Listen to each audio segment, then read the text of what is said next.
Hey everyone, welcome back to the channel. In the previous lecture, we configured our custom user detail service that loads user detail from the database using Spring Security. Now in this lecture, we are going to take the next step.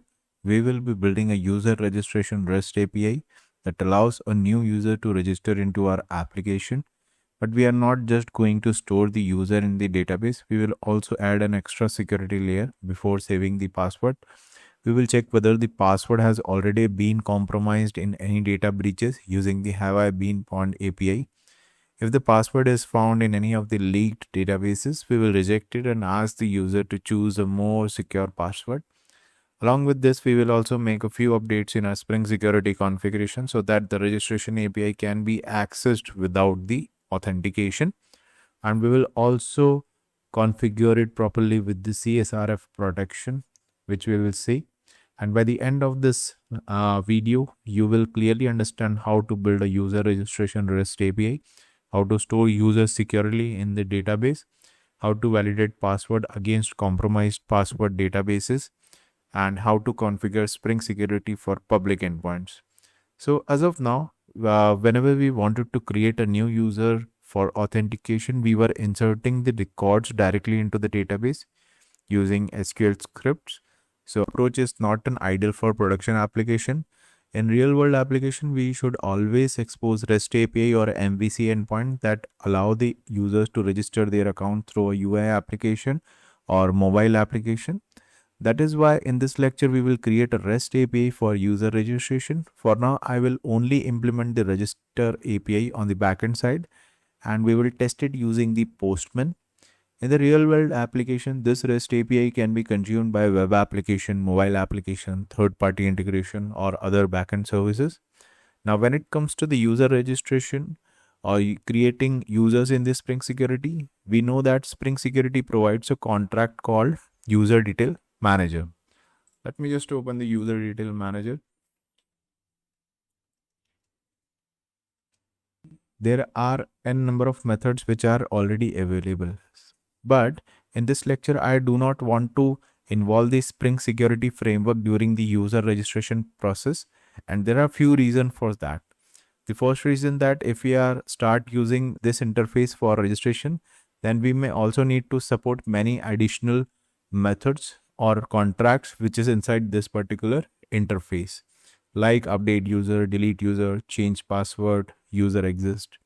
So which might not actually be required by the organization. And reason is that this interface expects an input parameter of the user details. In the real world application during user registration, we often need to accept additional fields such as first name, last name, email address, phone number, address. If we really strict on the user details contract, it becomes less flexible to handle these additional fields. And the third reason is related to the code readability and maintainability. So organization usually prefer implementing user management feature using the REST APIs such as user registration, updating user information, changing password, deleting the user accounts.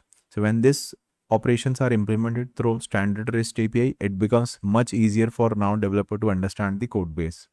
But if we tightly integrate everything into the Spring Security contract like user detail manager, then developers who are not familiar with Spring Security may find it difficult to understand what is happening internally. In such cases, there is also a higher chance of introducing regression issues. So the recommended approach is use Spring Security only for authentication and authorization and implement user-related business operations through the REST API. That we clearly understand the design approach, let's start building our user registration REST API. Let's just create a new controller. Let me just go to Codebase and go to the controller package. I'll just create a new class, which is customer controller.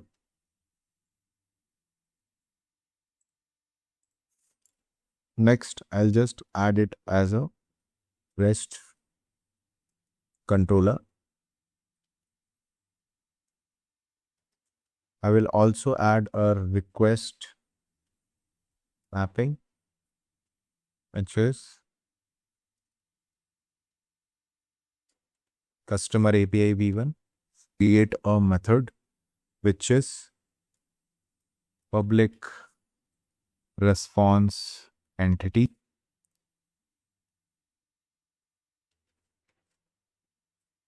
which will be returning a string and register customer. So this is a simple post endpoint. So let's add an annotation for post mapping, and this would be my register endpoint. So this is a simple post endpoint mapped to the register/register. So the full path would be customer API v1 register. It accepts a customer object. So that we need to do. So I'll just add a request body to accept a customer object. So in the production ready applications, we never use the entity as an parameter for the controllers. We usually follow the pattern of DTOs. For the simplicity and understanding the Spring security, I'm just taking the entity as a parameter here. So inside this method, the first thing we do is to check whether the password is compromised or not. So let me just remove this, and I'll just use a compromised password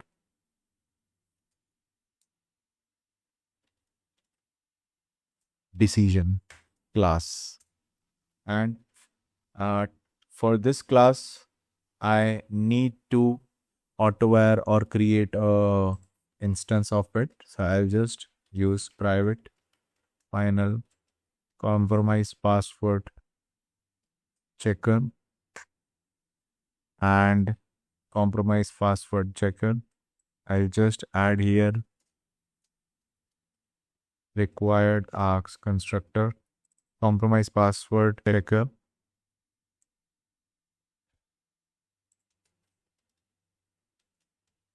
and I'll just use compromise password checker dot check the customer dot get password. So this will give us a decision where this password is getting compromised or not. Next, we would be checking if compromised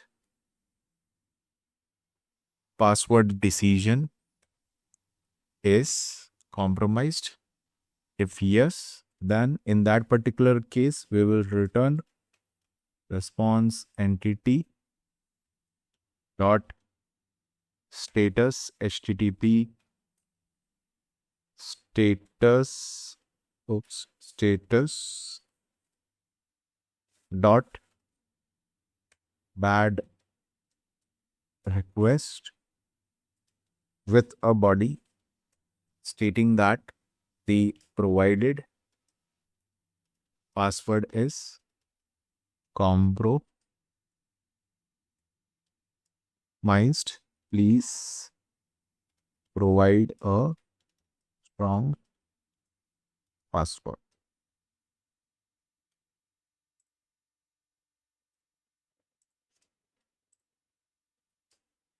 So what is happening here?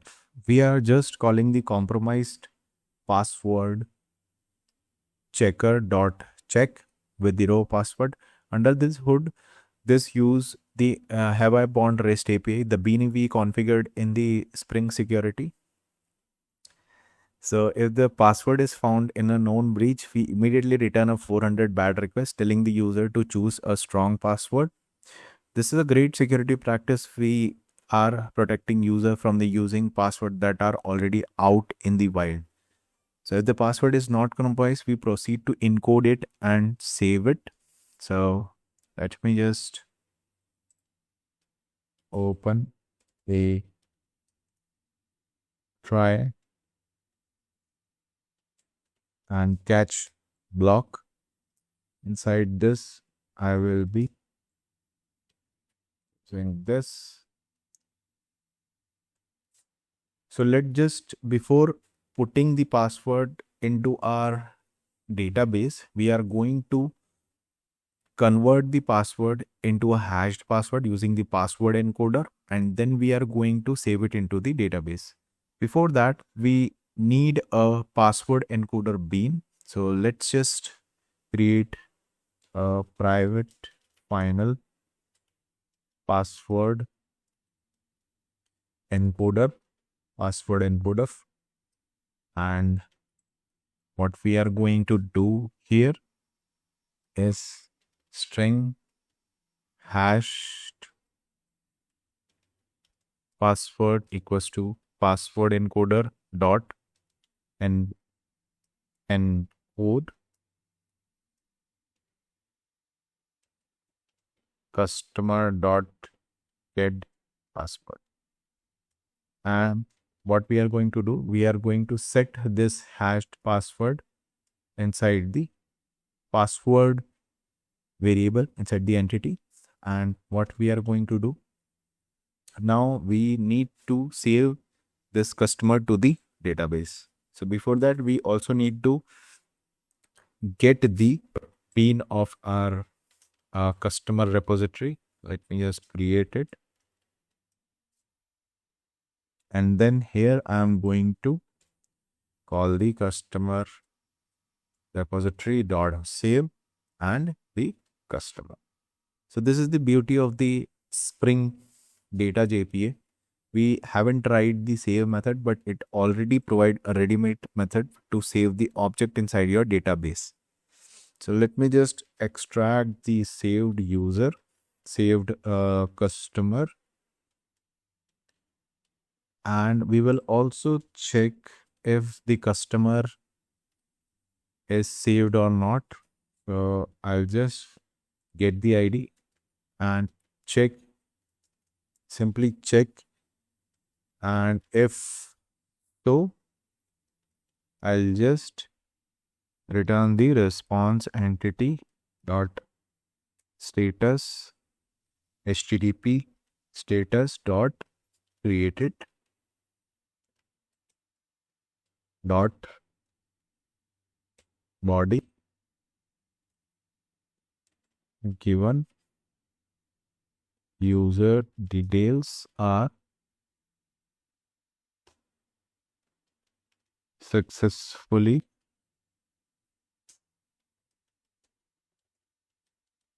registered. Okay.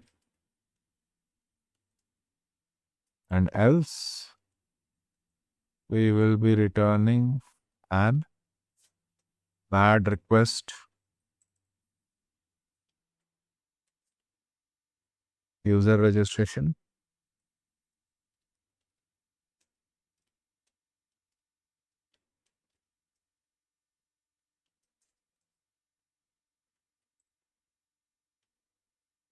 Inside the catch block, I'll just return the internal server failed to register the customer. I'll just customer registration failed, copy, paste. Okay. So simply here, if the ID is greater than 0, it means the database auto-generated an ID. So the save was successful and we returned the 201 as in response code that is created. Otherwise, something went wrong and we will return the 400 bad request. So we also wrapped the entire logic into the catch block to handle unexpected exception gracefully. So this return 500 internal server with the exception message, which is very helpful during the development and debugging. Now, the next step, which is we need to configure this particular endpoint as a public endpoint configuration. Let me just go to security config. Here, what we are going to do, we are just going to allow this particular endpoint. Next, so let's just disable the CSRF. So CSRF, and you will find the HTTP security CSRF configured, and dot disable. So now why did we disable CSRF by default? So Spring Security enables CSRF protection, which is great for browser-based form submission. But since we are building a REST API and testing with tool like Postman, CSRF tokens would block our post request. For now, during the development and testing, we are disabling it. In a production application, you do want to handle the CSRF properly or use stateless token based authentication like JWT, which we'll cover in future session. So next, what we are going to do, we are just now running the application. Okay, it was previously running. Let me just do a clean build. And let's just optimize the input. Okay. Now let's run the application.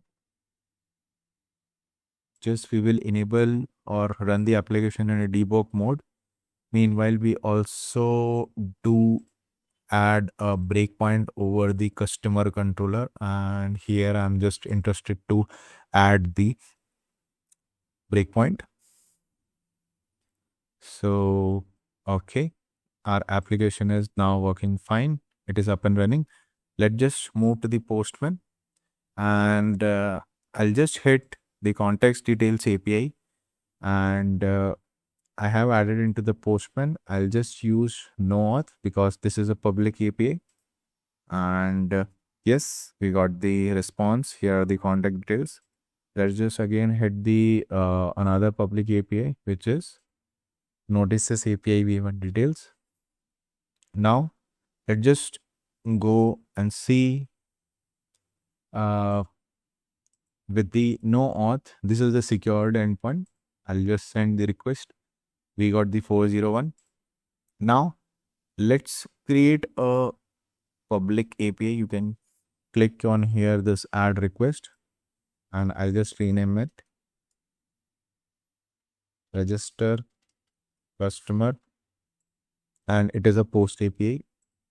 Now localhost customer API v1 register post, and I'll click on save. I'll just go to body or choose a raw, and I'll just going to add the body, which is email. Email would be my, let's say, raman@example.com.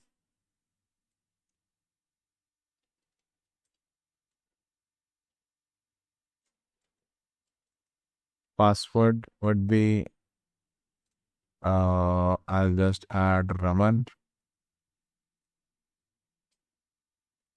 and role I'll just add a customer. Okay, so let's just try to hit this API and see what will happen. Okay, so if you observe, no authentication is required for this particular endpoint, and we are inside this particular controller. Let me just see what is happening here. So we are in the compromise password decision call. Let's just go to thread and variable. So if you can see, these are all information that we got from the user. Now just hit enter. So the compromise password checker has received that this particular password is not compromised. So this particular condition would be skipped. Next, we would be converting this particular password to the bcrypt password. So this will get the password and convert it into a hashed password, and this password is basically saved inside again the customer.password object.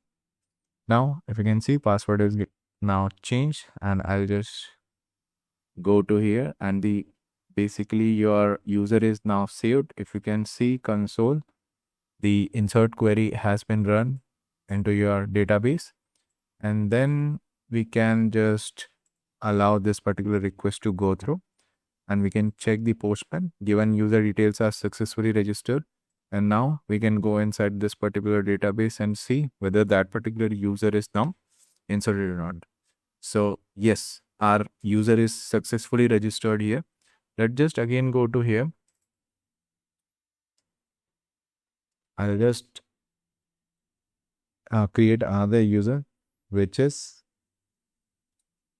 Rajat. I'll just rename RHAT, which is also customer. Hit send. I'll just allow, and I'll just also see here. Let's just try to log in with this particular user. I'll just copy. I am going to Postman, click on any of the secured API, go to authorization and basic auth. I'll just enter rum @example.com, and the password would be RAML @01 hash 2000. So let me just hit enter. So we got the user successfully logged in, and Raman is able to access the API. Now let us create one of the compromised password. So I'll just create a new user, which is Ashish, and the password would be Ashish12345. Let's just hit. Okay, so let's just run the compromised password. So yes, compromised password checker API runs, and it provided the information that this particular password is compromised.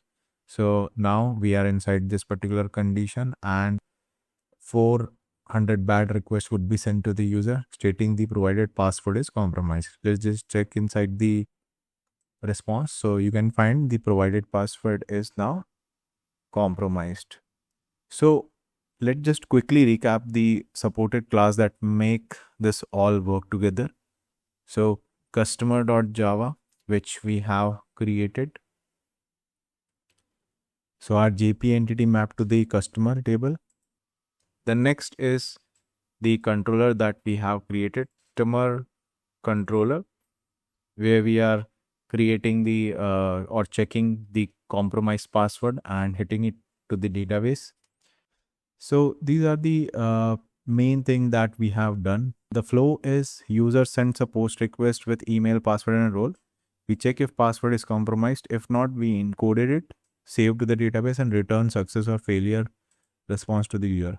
So that is for today's session. In the next video, we will look into the password encoders more and deep dive into the password encoders. So if you found this helpful, do like the video and subscribe to our channel, and I'll just see you in the next one. Thank you.